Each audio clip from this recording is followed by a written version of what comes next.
I think I see you guys. Hello. Good morning. Good morning. Good morning. Good afternoon. All Hello. those. Hi. We're gonna get started on time today. So, because that 40 minutes sure does click quickly by, right? So we'll get started in just a moment, and I look forward to what will be planned. Okay. I see Portia, Michelle, and Sia. So, hello, everyone. Glad that you could make it, and we'll get started in just a moment. Okay. Hi, Dr. Kim. Hi. I'm driving. I Okay. know I'm driving, so I'm here to. Hey, y'all. Thank goodness for technology, right? It's mobile. Yes, yes. Absolutely. I so appreciate it. So, No, no worries. Thank you. well, I so appreciate all of you guys being here and chiming in.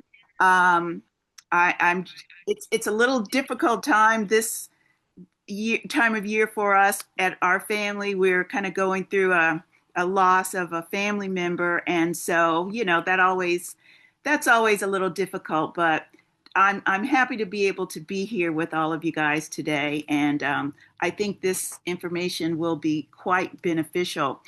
Interestingly, we all talk about problem solving, and we all go through and experience problem solving and problems.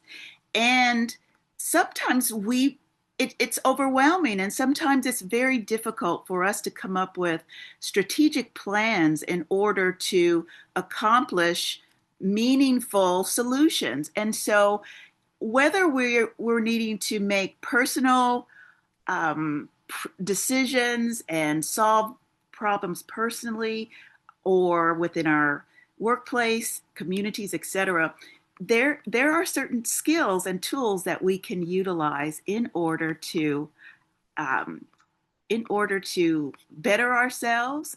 And it's quite exciting to be able to present that as well. I see we had one other person, Michelle. Welcome as well.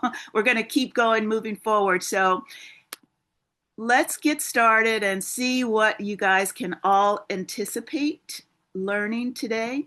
Um, Through Leaders in Motion, we are hoping to drive transformation primarily, whether it be through digital communication styles and decision making, or cultural, or just strategically.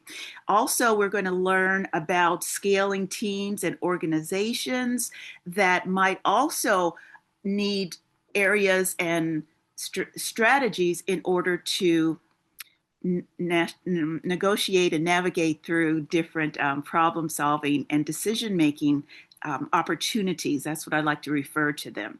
So let's go ahead and move forward in all of this. And as always, I like to start with some information. And so let's see if we can get this going.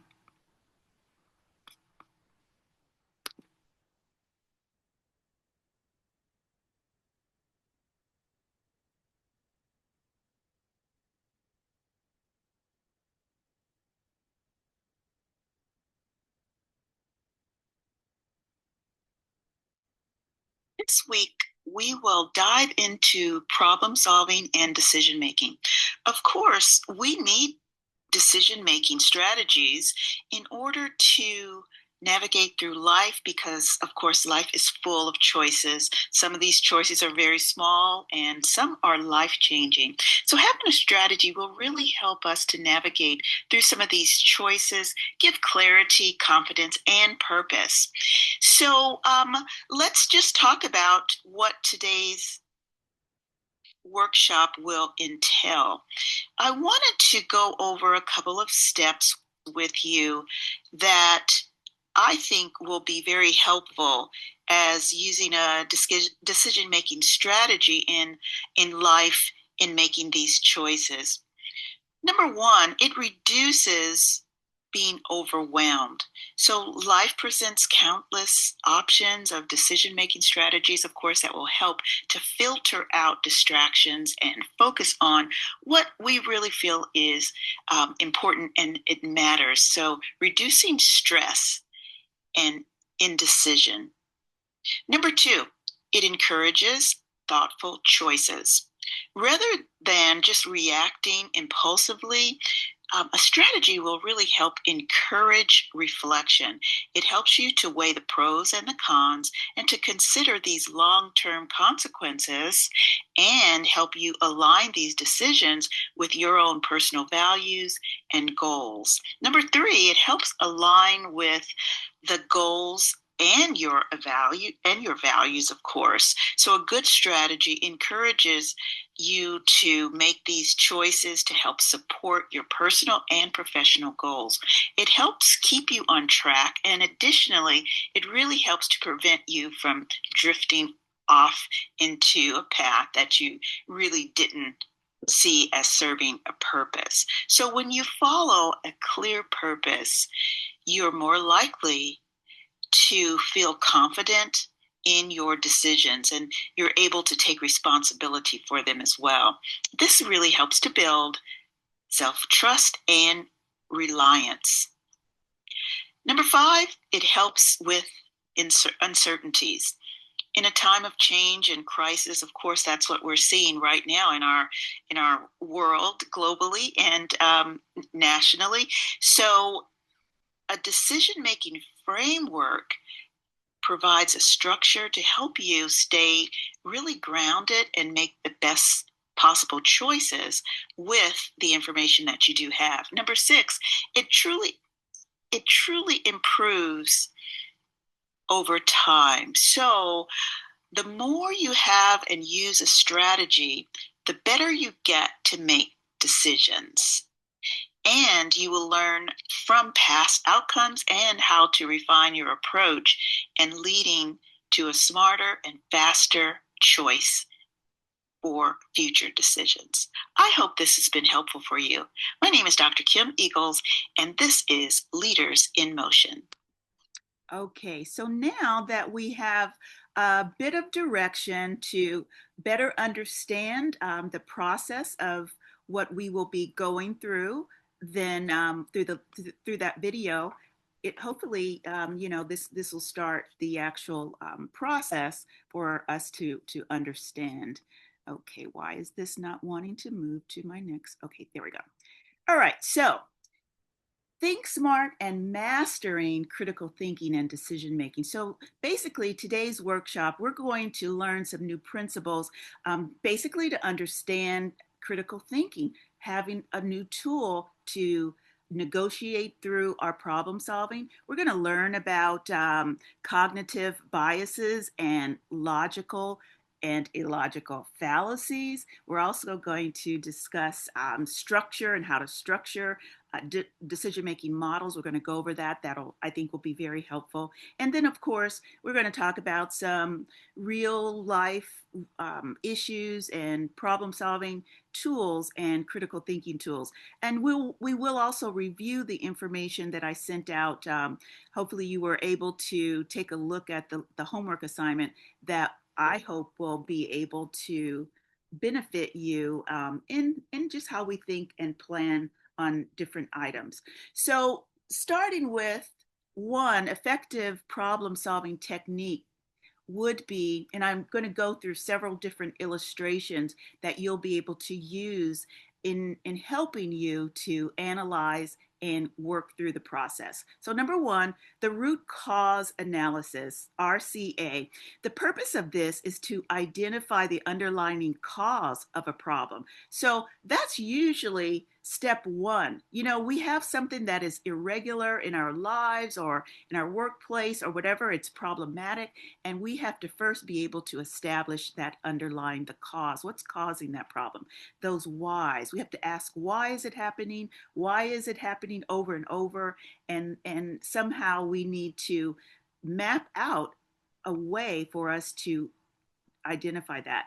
We use this term is called a fishbone diagram, and many of you may not be familiar with it, but this is how it might shape, and it looks like a fishbone. You might see it in different diagrams as well, using your creativity or whatever, but it's a way of systematically listing problems solution and causes, and then just moving along in order to identify that, and it's called the fishbone diagram. Next, we're going to talk about brainstorming. Now, we all know how effective brainstorming can be. It's really effective when you are trying to be an innovator and develop something that's kind of out of the box thinking. So that's an area where, the purpose is to generate a wide range of ideas, new ideas and or solutions. They don't have to make sense. They can be off the wall or whatever, but it's just getting those ideas and your brain stimulated into a different way of thinking outside of the box. So some of the tips that encourage wild ideas, of course, it helps to defer judgment. So, you might be in a room of your colleagues, etc., and you're coming up with ideas. And sometimes you get a little intimidated or you feel like people are judging what you are contributing. So when you're brainstorming, it's effective because it doesn't have to make sense. It could be something you've done before. It could be something outrageous, but it helps to build, in just this dialogue. And you can also build on others, their ideas. And then that's kind of how the aim of this is to just keep building and bringing out new ideas. Oftentimes we use the sticky notes and post them on, the little post-its, or you have a large chalk bowl or whatever. So, those are fun ways to stimulate also activities. The next area is PDCA, which is cycle, plan, do, check, and act. Okay, so here again, the purpose is to stimulate or this continuous way to improve or initiate problem solving. And so the first step that, they're pretty simple. All of these things are simple, but the purpose is to get you started into this process. So the first one is to plan, of course. So plan, do, check, and act. So the first, establish and identify the problem and come up with the solution. The next one is to actually do. Whenever we're coming up with any type of plan, I think oftentimes we all get stuck with really moving into actually doing the plan, put it in motion. We'll talk a little bit more about that as we're moving through this workshop today. Of course, check. You want to evaluate your results. Sometimes you might have to test a few things to see if something is working. Put some feelers out there, and finally, you have to act and try to standardize the findings that you've gotten. So that is another way. Now, here's one of my favorites: a SWOT analysis. And what that is a way to analyze internal and external factors. I love to use this not only in the workplace or within, community projects, etc., but I like to use this on a personal note as well. It helps to identify what your strengths are. We all have strengths, we all have weaknesses. And then we need to also consider what opportunities of change might be in this particular analysis. And then also, what are the threats? So, what that might look like in this SWOT analysis is just, it can be elaborate or it can be simple. It's just basically sectioning off an area and listing the strengths, whether it's your organization, workplace, your team, what are those strengths that are there? And then contrast, what are those weaknesses, right? And then also, this is going to lead to, of course, the strengths that we have. What are the opportunities of growth, or where is the change cycle going to take place? And that's what we're going to help once we're brainstorming as well, we're able to identify some new opportunities that might arise. And then finally, whether it be in our own lives, organizations, or workplace within our teams, what are there's certain times that there are threats that are there, threats to get your team off track, threats that might be unproductive. We might even have team members or whatever that might not necessarily be on board with situations, and so leaders might have to have some conversations and sidebars in order to maybe identify these particular threats. Now, uh, even though something is a threat, we can turn that threat into an opportunity of growth. So even with this process, it still can be a thing of just brainstorming all the possible strengths, brainstorming the weaknesses that we have. Then that's going to generate opportunities. It could be financial growth opportunities, educational growth opportunities as well. So that's why I really like this particular format in order to help us to problem solve. The next area is it's the scamper technique. And, it's just really made up of these particular words that are making up this particular technique.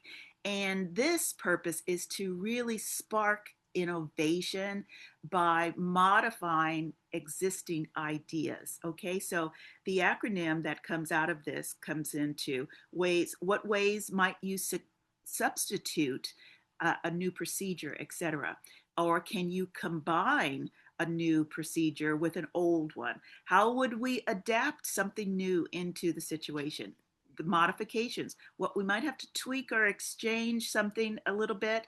And then what else about, put to another use? For example, if you've been using a certain tool in your office or whatever, you might not be able, it might not be useful right now in this particular area. So you might look into finding what other use is that it might be useful in changing locations, etc., of something in your team or within your organization. What might you have to eliminate? Sometimes getting rid of clutter, clutter is a huge thing in sometimes our own personal lives.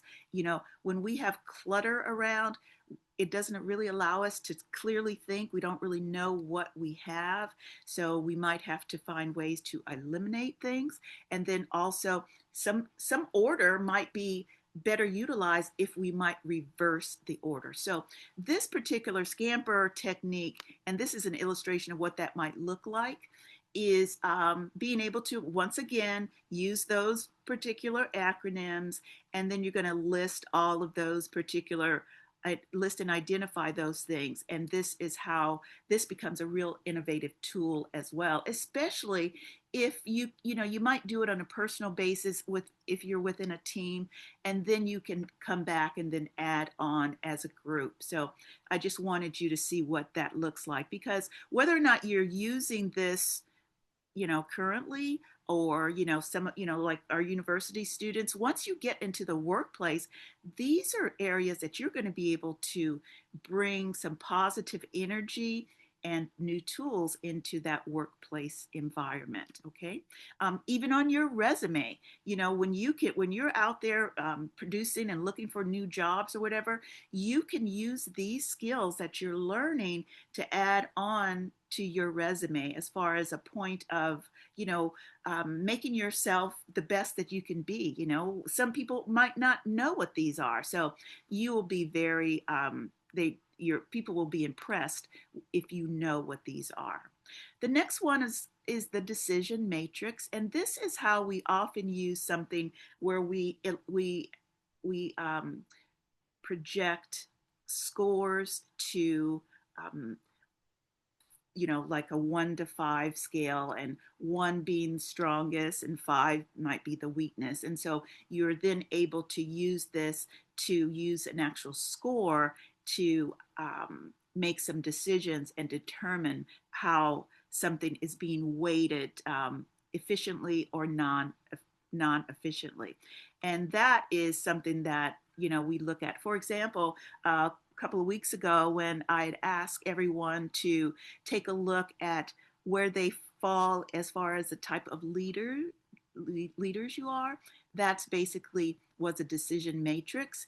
And as you can see, you can use it in different, you put all your different variables, and then also you just kind of have your total scores. But this is how you can utilize this, and in your workplace, community, classroom environment, this might be very helpful in order to really finding out how people are feeling about the level of importance, whether it's really important to individuals or not, by assigning a score. Next, of course, um, design thinking. So this is what we need to really solve those more complex issues and problems that are more, men or human generated and human centered. And so this is more like person to person, maybe face to face. These are type of things that you might use. And so some of these phases might be, where you're going through this phase of, where empathy comes in, and it makes you think differently or feel differently. It also will allow you to define the situation, from getting feedback from others. It helps to also boost ideas, and it might allow you to produce some type of prototype, and then you want to test and see if something is working as efficiently as you may or may not think it is working, and what that particular tool might look like. As I said, this is just a general outline or concept, but you, as the designer of this, you have those opportunities to list the information that's needed and then rate it. So, here's the score that you might initiate, and this is the ideal, and then this one is one maybe unacceptable. And then, of course, you can rate those or place however you feel, appropriate. And then you put the various criteria here, and then you are then just going through the current situation that's going on, rate those, and see what you're getting in the radio, in the current situation, and rating, and then going into creating a couple of other alternatives and then getting those ratings. So as you can see, this might be the current. This is a pretty low rating here, but some of the new decisions and problem solving skills are generating more positive outcomes. And so that's why this is also beneficial. Things to consider within this decision making um, world that we are in various areas. It could be when you're looking to develop new interests or your passions. These are ways that you are going to think as well. How does this pertain to your skills and strengths? What are your values? How are those being represented? Also, your lifestyle goals. I mean, we all have those, but sometimes we're not clear on those types of things. Just on a personal note, as I mentioned, we're experiencing change from, actually it was my brother-in-law passed, and so this has now caused some opportunities of growth for my sister and her future. So she's needing to make some new decisions as well. So it's not only something that we're utilizing these ways of making our decisions, whether workplace, personally, we can start using these new goals for lifestyle and listing what we want. For example, I says, actually, I would like for you to sit in today on this problem solving workshop. She wasn't able to, but basically, we all sometimes are faced in making new decisions, and we can learn ways of doing it. If it's job market or career driven, educational or training, do we need new training, new skills? Financially, do we need to make a change to increase our financial situation? What are the risks? We need to make sure that um, what can we tolerate or not tolerate within these changes in this problem solving situation. Find out areas of support and our support system, and then ultimately, what are those long term plans? It's funny, as a university student, when you're 18 to 25, and you're in the job market, you're in and out of, new situations where you really don't know what the future holds. Well, of course, none of us really know what the future holds, but at 18 years old, you are now in that creative mode of being able to say, these are the things, these are the opportunities that are in front of me. So, in an interview, oftentimes I remember always, so the employer, the interview person is asked, so where do you see yourself in 5 years? Where do you see yourself in 10 years? Right? So these are helping us to navigate what those futures are going to be. Now, it's interesting, on the other side of the spectrum, even though I'm still quite involved in my career, my long term plans and the years are different. I'm looking at things a little differently. However, I have a new perspective of my long term goals. My years really matter now. I want them to really count. So, even just like with my sister, she is going to have a different perspective of what the next 5 years are going to be. For seniors, we might not know how to plan the next 5 to 10 years. We hope to be here in the next 5 to 10 years. So, these are things that I want us to consider. Now, in the homework assignment, we talked about, I used this illustration of where we're going by the pros and the cons of career choices, etc. And we used that kind of format. So I would like to ask, if anyone would like to kind of volunteer what they may have gotten out of the homework assignment. And um, anyone want to just step up and let me know what that looked like? Looks like Michelle, you're Michelle Bell. Yeah, I'll start. Well, for me, to start with, I'm in the phase of reinventing. So, um, so my process with the pros and cons was trying to see, the most developed skill sets and information that I've accrued over my life, Mm-hmm. and how could I best use it. And so for me, reinventing myself, I would like to focus on becoming a financial coach. Mm-hmm. Great. Um, it's not necessarily what you would call a passion or an interest. It's more of, I feel like it's a need that needs to be filled with in our current environment. I feel like the education about finance is needed. And for me, using the pros and cons scale um, kind of helped me reach this conclusion Mm-hmm. um, objectively. Right. It's I don't know. The value of it is my values. My personal values are I, by feeling a need. I feel like I'm still um,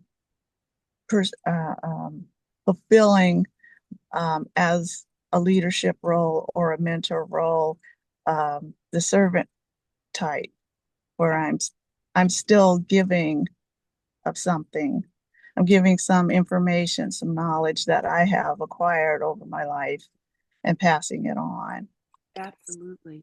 Thank you That's so much. Thank you so much for sharing on that. Yeah, because even in that, just to add, you know, mhm, you said it wasn't, it may not have been your passion, et cetera, but identifying the need. So, you know, mhm, also you'll be able to use one of these tools that I've already shared with you. Once you are in that category, you'll be able to now use that as your marketing tool, as mhm. far as you being able to identify how that will not only help you, but your clients and or your other environments. So, you know, we have about 8 minutes left. So I'm going to ask, is there anyone, thank you, Michelle, anyone else share a little bit about what they went through on their pros and cons?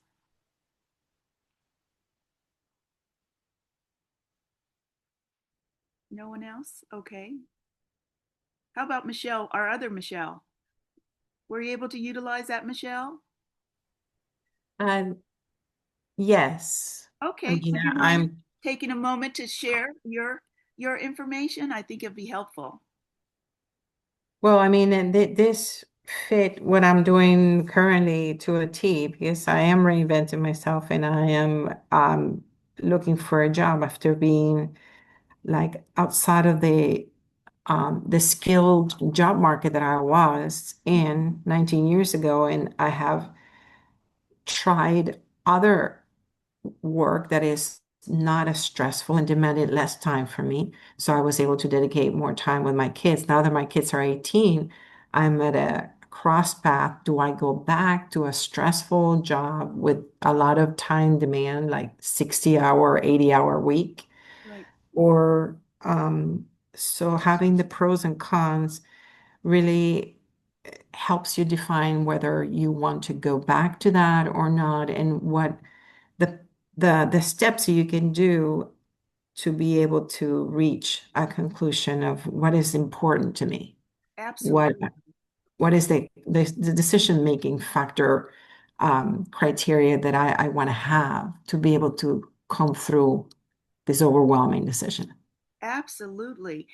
Thank you so much. And you know, as we see, we are all in points of, you know, where we have to reinvent ourselves. And so this helps us to get unstuck.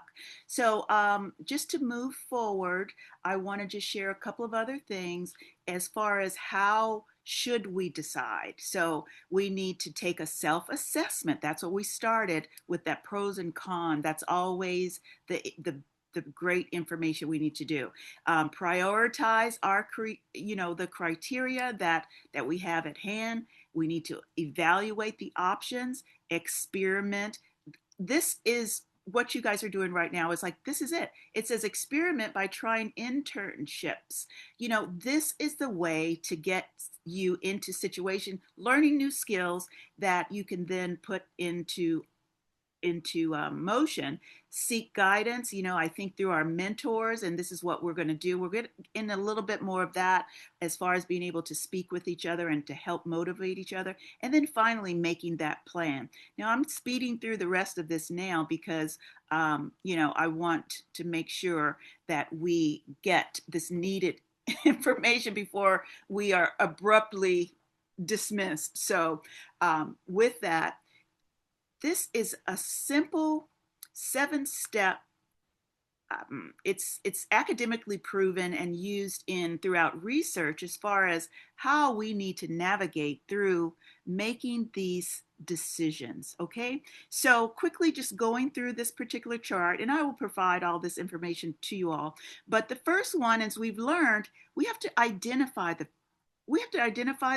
decision. What is the decision that you want to make? You have to narrow it down. What is it that you can't be all over the place. Sometimes it's like, well, I want a new house, or I wanted this and I wanted that and I wanted this. You have to, when you're making a decision, you have to come to the grips that this is what I'm focusing on. That's step one. Next, you go and you have to do your own research. These tools are helping you learn how to hone the information down, by gathering information. When you're making these lists and these charts and identifying your strengths and weaknesses, that's how we're gathering information. Okay, you're doing your research. Next, you have to identify alternatives. On one of our charts we've discussed before, those are things you have to list what the pros and cons are. What are the alternatives? What are the effects if you do not change, right? What does that look like? Weigh the evidence. Once you do that, you're going to have to weigh the difference. Effective decision making, it must be an action. Keep that in mind. It's got to be a movement. You cannot stay stuck. Otherwise, you're going to keep going back to number one. The goal is for you to take those steps up to number 6. You have to take action. If not, you will be stuck. Okay. And then, of course, once you do that, you have to go back and review your decision. Was it an effective decision? Do I need to go back and tweak that? And these are vital portions of things that we need to know. Now, another course and a bit of research, actually, this is through the Arizona State University, and I worked in a research program with them, and it talked about where they went into the school area and developed this program for schools to teach kids critical thinking. And it's called the 4 Ways of Thinking, as you can see it. So when we're making decisions, these are 4 things that we need to really look at if you want to keep it simple. Values thinking, that's very important, because what your values are what are most important. Your home, your family, your home life, your family, your spiritual values, your global civic values. That is what you have to learn to map out in this situation. Additionally, you have to come up with some systems thinking. How am I going to do this? Is it going to be at A, B, C? Do I have to go back and get new information, etc.? You have to find out what system you will be using in this way of thinking. Systems thinking. The next one is strategic thinking. Okay, am I going to have to go back and get training? What will I need to do? Will I need to get some internship? Do I need to tweak my resume? So these are those strategic areas. And then finally, futures thinking. What will this provide for you in the future? Again, we're looking at 1-year plan, 5-year, 20-year plan. In today's society, we are really in the workplace. People aren't really working and retiring after 30 years. There's a lot of change. So these are areas that we have to take into consideration. So again, I'll share a little bit more information with you on these items. Again, just real quickly, we just have 1 minute left. So problem solving skills, these are the map that I'll send to you of how we do these things. And adapt to different areas, situational, brainstorming, etc. These are the final things that we were talking about in the very beginning. We have to have something where we're driving transformation. I think I did it. So we're out of here. I appreciate everyone. I'll send out information, and hopefully we'll be able to get some communication within our teams and with mentor mentees. So I'll see you guys all next time. Be safe out there. Thank you so much for coming. Bye, guys. Thank you, Dr. Kim. Send my love and condolences to you guys. Oh, thank you guys so much. So much. Take care. Be safe, and wish your You mom a too. happy birthday. Thank you. I will. Thank you. Bye. Bye-bye. Bye-bye.